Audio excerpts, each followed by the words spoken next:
आजी आजोबा पलंगावर बसेल असतात आणि रत्नाकर नावाचा तो व्यक्ती म्हणतो, आई बाबा मी आज लोक हे जे कुटाने केलं हे तुम्हाला काही सांगितलं नाही, ते हे आज लोक जे कुटुंब चालवलंय हे म्या हे जंगलात जायचो, येणाऱ्या जाणाऱ्या लोकांना पकडायचो, त्याच्यावर सोनं नाणं द्यायचो, ज्याला नाही दिलं त्याला मारून टाकायचो, त्याच्यावर मी पूर्ण संसार चालवला.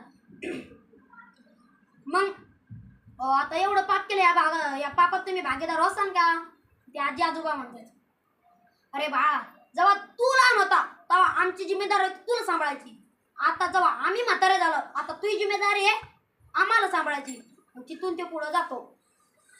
छोट्या पोरं अंगणात खेळत